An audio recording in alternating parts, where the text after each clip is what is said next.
BSc agriculture second semester में आप सभी के लिए लेकर आया हूँ फंडामेंटल ऑफ जेनेटिक्स का प्रीवियस एग्ज़ाम पेपर, जो कि आपका आने वाला एग्ज़ाम है। उसमें आपको क्वेश्चन देखने को मिलेंगे। स्टूडेंट, आप सभी अगर चैनल पर नए हों तो चैनल को लाइक सब्सक्राइब करना नहीं भूलें। तो चलता हूँ क्वेश्चन की तरफ कि आपका पहला क्वेश्चन है इसमें, एक जीन एक एंजाइम परिकल्पना किसके द्वारा दी गई। एक जीन एक एंजाइम जो परिकल्पना है वो किसके द्वारा दी गई। ऑप्शन ए है टी.एच. मॉर्गन, ऑप्शन बी है वैटसन और पुनेट्स, ऑप्शन सी है बीडल और टेटम, ऑप्शन डी है आपका डीवरीज। तो इसका राइट आंसर क्या होगा? तो इसका राइट आंसर जो है आपका एक जीन एक एंजाइम जो परिकल्पना है वो की दी थी बीडल और टेटम ने। ऑप्शन बी इसका राइट आंसर है। नेक्स्ट क्वेश्चन है, आनुवांशिक शब्द किसके द्वारा दिया गया। इम्पोर्टेंट क्वेश्चन है, आपका सब्जेक्ट है फंडामेंटल ऑफ जेनेटिक्स। तो इसमें क्वेश्चन पूछा गया आनुवांशिकी जेनेटिक्स शब्द किसके द्वारा दिया गया। ऑप्शन ए है आपका चार्ल्स डार्विन, ऑप्शन बी है लेमार्क, ऑप्शन सी है मेंडल, ऑप्शन डी है बैटसन। तो जो आनुवांशिक शब्द है, जो जेनेटिक शब्द है, वो किसने दिया? वो आपसे बैटसन वैज्ञानिक ने दिया। ऑप्शन डी इसका राइट आंसर है। नेक्स्ट क्वेश्चन है स्टूडेंट, वंशानुगति के नियमों की खोज मेंडल ने 1866 में की थी। किस में की थी आपकी? तो पहला ऑप्शन है आपका ड्रोसोफिला, दूसरा ऑप्शन है आपका बी मक्का, सी है आपका गार्डन मटर और डी है आपका न्यूरोस्पोरा। तो वंशागति जिसे हम इनहेरिटेंस बोलते हैं, उसके नियमों की खोज मेंडल ने 1866 में की थी। किस में की थी आपकी? तो इसका राइट आंसर आपका होगा मेंडल ने गार्डन मटर, जिसे गार्डन पी कहते हैं, इसमें की थी। नेक्स्ट क्वेश्चन है आपका, अपने समयुग्मी अप्रभावी पितरों के साथ F1 संकरण, ये F1 क्रॉस कहलाता है। क्या कहलाता है? ऑप्शन ए है पारस्परिक क्रॉस, ऑप्शन बी है टेस्ट क्रॉस, ऑप्शन सी है शीर्ष क्रॉस, ऑप्शन आपका डी है इनमें से कोई भी नहीं। तो इसका राइट आंसर क्या होगा? तो अपने समयुग्मी, जिसे हम होमोजाइगस बोलते हैं, वो अप्रभावी पितरों के साथ, है ना, पेरेंट्स के साथ F1 का क्रॉस कहलाती है। तो उसे हम क्या बोलते हैं? उसे हम बोलेंगे टेस्ट क्रॉस। ठीक है, तो इसका राइट आंसर है टेस्ट क्रॉस। नेक्स्ट क्वेश्चन है आपका, प्रभावी एपिस्टासिस को इस रूप में भी जाना जाता है। तो किस रूप में जाना जाता है? जो आपका डोमिनेट एपिस्टेटिस जिसे हम बोलते हैं, तो इसको किस रूप में जानते हैं? तो इसका राइट आंसर है इसे सरल एपिस्टासिस के रूप में जानते हैं। चैनल पर आप सब भी बने रहें और ज़्यादा से ज़्यादा लाइक शेयर करें, और आने वाले आपके जो भी एग्ज़ाम हैं, सारे एग्ज़ाम का प्रीवियस एग्ज़ाम पेपर आपको मिलेगा देखने को। उसमें से भी आपको एग्ज़ाम में क्वेश्चन भी देखने को मिलेंगे, तो ज़्यादा से ज़्यादा शेयर करें। नेक्स्ट क्वेश्चन है, जिस जीन का प्रभाव दिया हुआ होता है उसे कहा जाता है। तो प्रभाव दिया हुआ होता है उसे हम क्या बोलते हैं? अप्रभावी जीन। बी ऑप्शन है आपका हाइपोस्टेटिक जीन, एकल जीन या प्रभावी जीन। तो उसे हम क्या बोलेंगे? जिस जीन का प्रभाव की बात बोल रहा, तो प्रभाव है तो इसको हम क्या बोलेंगे? प्रभावी जीन या अप्रभावी जीन, हाइपोस्टेटिक जीन या एकल जीन। तो इसका राइट आंसर क्या होगा? इसका राइट आंसर होगा आपका ऑप्शन बी हाइपोस्टेटिक्स जीन। ठीक है, नेक्स्ट क्वेश्चन है आपका, लिंग गुणसूत्रों की खोज सबसे पहले किसके द्वारा की गई। तो लिंग गुणसूत्र की जो खोज है सबसे पहले किस वैज्ञानिक के द्वारा की गई? तो सबसे पहले आपका ऑप्शन बी इसका राइट आंसर है आपका। ठीक है, तो जो आपके लिंग गुणसूत्रों की खोज है सबसे पहले किसके द्वारा की गई, ये इसका रॉन्ग आंसर है। ठीक है, इसका राइट आंसर है सी, विल्सन और स्टीवेंस के द्वारा। ठीक है, ये नहीं है, विल्सन और स्टीवेंस के द्वारा लिंग गुणसूत्रों की खोज की गई थी। ठीक है, ये रॉन्ग आंसर है। सही आंसर ऑप्शन सी है। ठीक है, 7th का।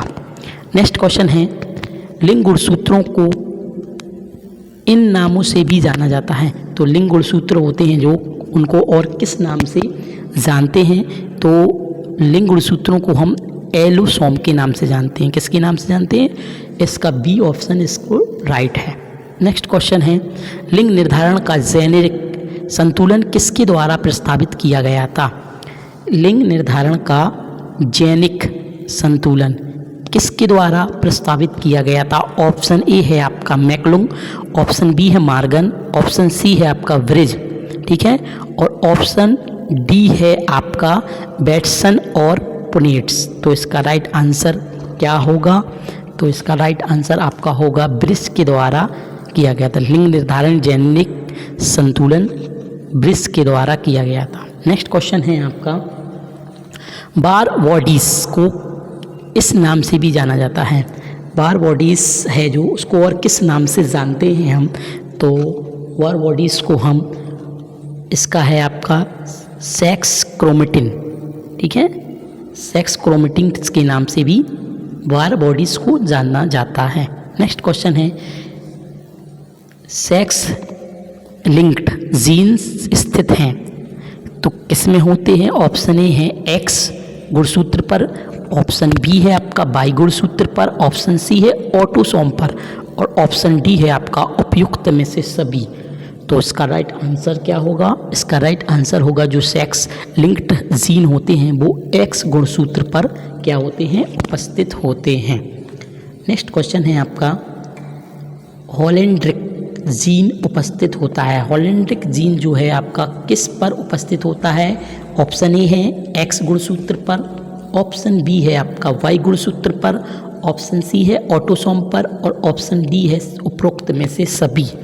तो 12th का राइट आंसर होगा बी ऑप्शन राइट है, बी गुणसूत्र पर, ठीक है, ध्यान रखना स्टूडेंट, ये आपका बी गुणसूत्र पर है और सेक्स लिंकेड जो है आपका वो एक्स गुणसूत्र पर है, और हॉलेंड्रिक जीन किस पर होते हैं? वाई गुणसूत्र पर होते हैं। नेक्स्ट क्वेश्चन है, साइटोप्लाज्म इनहेरिटेंस का पहला मामला किसके द्वारा रिपोर्ट दिया गया था? तो साइटोप्लाज्म इनहेरिटेंस का जो पहला मामला है वो किसके द्वारा दिया था? वो ऑप्शन ए इसका राइट आंसर है, ठीक है, कोरेंस वैज्ञानिक के द्वारा दिया गया था।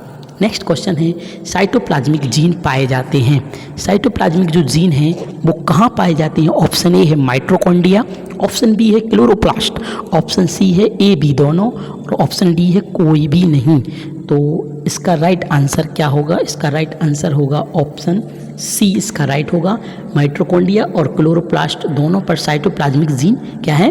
पाए जाते हैं। तो इसका सी ऑप्शन राइट होगा। नेक्स्ट क्वेश्चन है स्टूडेंट, साइटोप्लाज्मिक वंशानुक्रम नियंत्रित होती हैं। साइटोप्लाज्मिक जो वंशानुगत है वो नियंत्रित कहाँ होते हैं? प्लाज्मा जीन्स में, नाभिकीय जीन्स में, प्रभावी जीन्स में, या उपरोक्त में से सभी। तो इसका राइट आंसर क्या होगा? जो साइटोप्लाज्मिक वंशानुक्रम है वो ऑप्शन ए इसका राइट है, प्लाज्मा जीन्स से। नेक्स्ट क्वेश्चन है, बहुजीन शब्द का प्रयोग सबसे पहले किसके द्वारा किया गया था? तो जो बहुजीन्स हैं उसका प्रयोग सबसे पहले किसके द्वारा किया गया था? ऑप्शन ए है आपका R A Fisher, option B है सीवल राइट, ऑप्शन सी है के मैटर, ऑप्शन डी है डी एस फाल्कनर। तो इसका राइट आंसर क्या होगा? इसका राइट आंसर होगा ऑप्शन सी के मैटर, ठीक है। नेक्स्ट क्वेश्चन है, योगशील अनुवांशिक विचरण संबंधित है। योगशील जो अनुवांशिक विचरण है वो किससे संबंधित है? तो इसका राइट आंसर होगा ऑप्शन बी, संकीर्ण वंशागति से, ठीक है। नेक्स्ट क्वेश्चन है, वंशानुगत विभिन्नता को कहा जाता है। तो वंशानुगत जो विभिन्नता है उसको हम क्या कहते हैं? तो इसका राइट आंसर ऑप्शन ए होगा, अनुवांशिक विभिन्नता। वंशानुगत विभिन्नता को हम अनुवांशिक विभिन्नता, जेनेटिक्स वेरिएशन के नाम से जानते हैं। नेक्स्ट क्वेश्चन है, जंपिक जीन इम्पोर्टेंट है आपका, ठीक है। जंपिक जीन सबसे पहले किस में खोजा गया था? तो जंपिंग जीन है जो वो सबसे पहले किस में खोजा गया था, तो वो आपका ऑप्शन क्या होगा इसका, ऑप्शन सी इसका राइट होगा। ठीक है, मक्का में जंपिंग जो जीन होता है वो किस में होता है, मक्का में होता है। ठीक है, नेक्स्ट क्वेश्चन है जंपिंग जीन की खोज सर्वप्रथम किसने की। देखो जंपिंग जीन मक्का में होता है और जंपिंग जीन की खोज की बात है तो खोज किसने की, तो जंपिंग जीन है जो उसकी खोज आपकी वैज्ञानिक बारबारा मैकक्लिंटोक ने की थी। ऑप्शन सी इसका राइट आंसर है।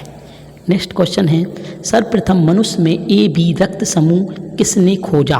देखो इम्पोर्टेंट है, ये पहले भी क्वेश्चन पूछा गया है ए बी रक्त समूह के बारे में कि जो ए बी ओ रक्त समूह है किसने खोजा, किस वैज्ञानिक ने, तो लैंडर स्टीनर वैज्ञानिक ने खोजा। ठीक है, नेक्स्ट क्वेश्चन है आपका जीन के विकल्पी रक्त को जाना जाता है। तो जीन के जो विकल्पी रक्त हैं उसे हम किस रूप में या जानते हैं, तो इसका राइट आंसर होगा एलील, एलील के रूप में जानते हैं। नेक्स्ट क्वेश्चन है सबसे पहले न्यूक्लिक अम्ल शब्द का प्रयोग किसने किया था। न्यूक्लिक जो अम्ल है उस शब्द का प्रयोग सर्वप्रथम किस वैज्ञानिक के द्वारा किया गया, तो अल्टमैन के द्वारा किया गया। बी ऑप्शन बिल्कुल राइट है 23 क्वेश्चन का।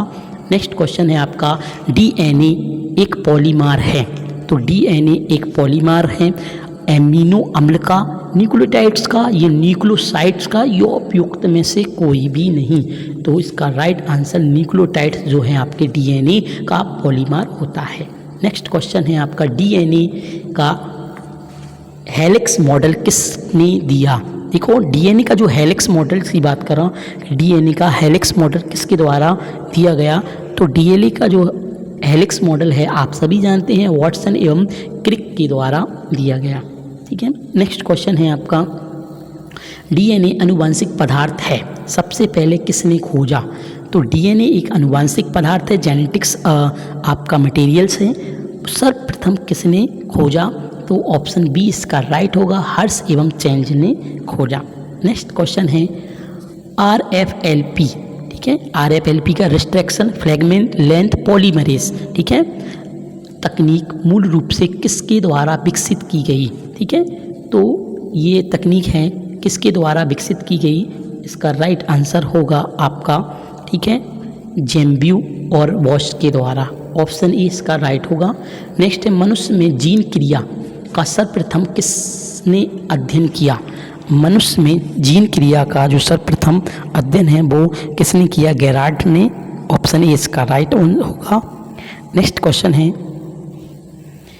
व्युत्क्रम ट्रांसक्रिप्शन सर्वप्रथम रिपोर्ट किया था, तो किसने किया था, ये आपके वैज्ञानिक टेनिन और बाल्टीमोर द्वारा किया गया था। ऑप्शन सी इसका राइट है। नेक्स्ट क्वेश्चन है उत्परिवर्तन की खोज सबसे पहले किसने की। ठीक है स्टूडेंट, आपको सभी को समझ में आ रहा होगा, तो चैनल पर आप सभी बने रहें और ज़्यादा से ज़्यादा शेयर करें। ठीक है, तो बात हो रही आपकी उत्परिवर्तन की, म्यूटेशन की। ठीक है, म्यूटेशन इम्पोर्टेंट से आपका टॉपिक, म्यूटेशन से क्वेश्चन आपको देखने को मिलेंगे। उत्परिवर्तन की खोज सबसे पहले किसने की। ठीक है, कौन से वैज्ञानिक है। ऑप्शन ए है राइट्स, ऑप्शन बी है डी व्रीज, ऑप्शन सी है मुलर और ऑप्शन डी है स्टैंडलर। तो स्टैंडलर, तो इसका राइट आंसर आपका क्या होगा 30 का। तो आपकी उत्परिवर्तन की जो खोज है वो आपकी डी व्रीज वैज्ञानिक ने की। ऑप्शन बी इसका राइट है। नेक्स्ट क्वेश्चन है उत्परिवर्तन को प्रथम बार किसने खोजा। इसमें प्रथम बार की बात कर रहा हूँ, किसमें खोजा गया। ठीक है, किसने खोजा आपको पता चल गया। उत्परिवर्तन को सबसे पहले डी व्रीज ने। किस में खोजा, ठीक है, ड्रोसोफिला में, बगीचे वाली मटर में, नर मेमना में या न्यूरोस्पोरा में। तो इसका राइट आंसर क्या होगा, नर मेमना। ठीक है, नर मेमना में उत्परिवर्तन को प्रथम बार खोजा गया था। नेक्स्ट क्वेश्चन है आपका किसी जीन से उत्परिवर्तन। देखो उत्परिवर्तन से कितने क्वेश्चन आ चुके हैं, आपको पता चल रहा होगा कि ये टॉपिक जो है आपका इम्पोर्टेंट है। ठीक है, किसी जीन से उत्परिवर्तन की इकाई को कहा जाता है। किसी जीन से उत्परिवर्तन की इकाई को हम क्या कहते हैं, इसको हम कहते हैं म्यूटॉन। ठीक है, क्या कहते हैं, म्यूटॉन कहते हैं। चयन गुणांक संबंधित है। चयन गुणांक किससे संबंधित है? तो इसका राइट आंसर होगा प्राकृतिक चयन से, ठीक है, नेचुरल सिलेक्शन से। नेक्स्ट क्वेश्चन है ऊतक से तात्पर्य है। ऊतक टिश्यू इंपोर्टेंट्स है। ऊतक से क्या तात्पर्य है? तो इसका राइट आंसर सभी होगा। परागकोश संवर्धन भी है ना, उसके बाद ओव्यूल कल्चर भी है, संवर्धन जिसे हम बोलते हैं, और प्रोटोप्लास्ट कल्चर जिसे हम बोलते हैं प्रोटोप्लास्ट संवर्धन। तो इसका राइट आंसर ऑप्शन डी होगा, ये ऊतक टिश्यू से संबंधित है। नेक्स्ट क्वेश्चन है आपका प्रोटोप्लास्ट शब्द किसके द्वारा दिया गया? प्रोटोप्लास्ट जो शब्द है वो किसके द्वारा दिया गया, किस वैज्ञानिक के द्वारा दिया गया? ठीक है, तो हैनस्टाइन वैज्ञानिक हैं जो आपके, उन्हों के द्वारा आपको प्रोटोप्लास्ट शब्द को दिया था। तो इसका राइट आंसर ऑप्शन सी होगा 35 का। नेक्स्ट क्वेश्चन है आपका माइक्रो प्रोपेगेशन। ठीक है, माइक्रो प्रोपेगेशन का व्यापक रूप से उपयोग किया जाता है हॉर्टिकल्चर में, ऑप्शन ए, ऑप्शन बी है फ्लोरिकल्चर में, ऑप्शन सी है वानिकी में, ऑप्शन डी है उपरोक्त में से सभी। तो माइक्रो प्रोपेगेशन मेथड्स है आप सभी जानते हैं, इसका राइट आंसर ऑप्शन डी होगा, क्योंकि micro propagation method horticulture, floriculture और वानिकी तीनों में किया जाता है। नेक्स्ट क्वेश्चन है आपका इम्पोर्टेंट है, मुरासिंगे और स्क्रूग ने सबसे पहले संवर्धन के लिए पोषक माध्यम विकसित किया था, किस सन में किया था?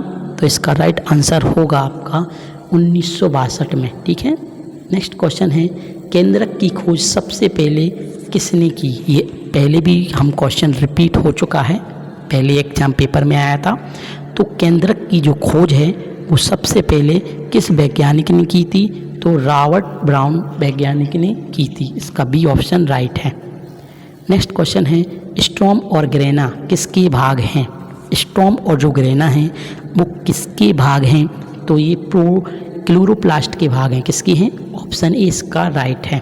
नेक्स्ट क्वेश्चन है अंतःप्राजालिका शब्द सबसे पहले किसने खोजा था? ठीक है, तो अंतःप्राजालिका जो शब्द है वो सर्वप्रथम किस वैज्ञानिक ने? वो है आपके पोर्टर। ठीक है, बी ऑप्शन इसका राइट है। नेक्स्ट क्वेश्चन है माइटोसिस को किस रूप में जाना जाता है? माइटोसिस है जो, उसको किस रूप में जाना जाता है? तो इसका राइट आंसर ऑप्शन बी है हीमोटाइपिक डिवीज़न। ठीक है, हीमोटाइपिक। नेक्स्ट है माइटोसिस होता है, माइटोसिस क्या होता है? कायिक अंग में या प्रजनन अंग में या दोनों या इनमें से कोई नहीं? तो इसका राइट आंसर क्या होगा? माइटोसिस जो होते हैं वो आपके क्या होते हैं? कायिक अंग में होते हैं, सोमैटिक ऑर्गन्स। नेक्स्ट क्वेश्चन है माइटोसिस में डीएनए संश्लेषण होता है, तो माइटोसिस जो होते हैं उसमें डीएनए जो संश्लेषण जो होता है वो किस में होता है? एस चरण में होता है। ठीक है, इनकी जो सारी स्टेट होती हैं वो आपको पढ़ना है। नेक्स्ट क्वेश्चन है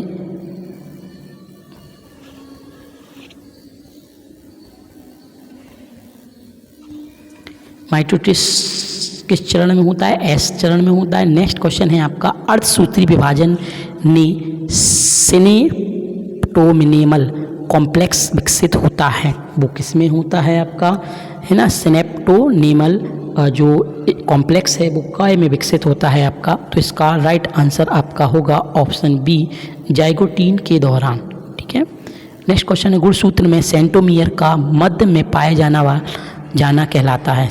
जो सेंट्रोमियर है वो मध्य में पाया जाता है, उसको हम क्या कहते हैं? मेटासेंट्रिक कहते हैं। ऑप्शन ए इसका राइट है। नेक्स्ट क्वेश्चन है सेंट्रोमियर कॉइल को इस नाम से भी जाना जाता है, तो सेंट्रोमियर जो कॉइल है उसको और किस नाम से भी हम जानते हैं? तो इसका राइट आंसर ऑप्शन बी है प्राथमिक, है ना, संकुचन। नेक्स्ट क्वेश्चन है गुणसूत्र शब्द किसने दिया? तो गुणसूत्र जो शब्द है आपका इम्पोर्टेंट है ना, क्वेश्चन आपको रिपीट भी हो सकता है एग्ज़ाम में। तो जो गुणसूत्र शब्द है वो आपका वोल्डियन ने दिया था, ऑप्शन बी इसका राइट आंसर है। नेक्स्ट है आपका पप्स, पप्स पाया जाता है, पप्स कहाँ पाया जाता है? तो ऑप्शन बी इसका राइट है पॉलीटीन गुणसूत्र में। पॉलीटीन गुणसूत्र में कुछ स्थान फूल जाते हैं। ठीक है, पॉलीटीन जो गुणसूत्र हैं उनमें कुछ स्थान कैसे हो जाते हैं? फूल जाते हैं, है ना, उन फूल जाते हैं जिन्हें हम पप्स कहते हैं। ठीक है, नेक्स्ट क्वेश्चन है डुप्लीकेशन डुप्लीकेशन को सर्वप्रथम किसने देखा था? तो डुप्लीकेशन जो है उसको सर्वप्रथम किस वैज्ञानिक ने देखा था? तो इसका राइट आंसर ऑप्शन ए होगा सीबरी ड्रीव्स, जिसे हम केल्विन ब्रीज ने 1919 में ड्रोसोफिला जो फल मक्खी होती है उनमें को गुणसूत्रों के हिस्से को दोगुना होने की घटना का पता लगाया था। ठीक है, इसे हम डुप्लीकेशंस कहते हैं। नेक्स्ट है नलीसोमिक संख्या प्रदर्शित करते हैं। तो नलीसोमिक जो संख्या है वो किस में प्रदर्शित करते हैं? तो इसका राइट आंसर क्या होगा? इसका राइट आंसर ऑप्शन ए होगा, है ना। नलीसोमिक एक ऐसी स्थिति होती है जिसमें गुणसूत्र एक पूरे जोड़े में होते हैं। कैसे होते हैं? पूरे जोड़े में होते हैं। ठीक है, गुणसूत्र पूरे जोड़े में होते हैं। जोड़े की कमी हो जाती है जिससे कुल गुणसूत्रों की संख्या क्या हो जाती है? आपकी 2n-2 हो जाती है। ठीक है, आप सभी को और वीडियो अच्छी लगी हो तो वीडियो को लाइक शेयर करना ना भूलें, और आगे भी आपको ऐसे क्वेश्चन देखने को मिलेंगे। Thank you.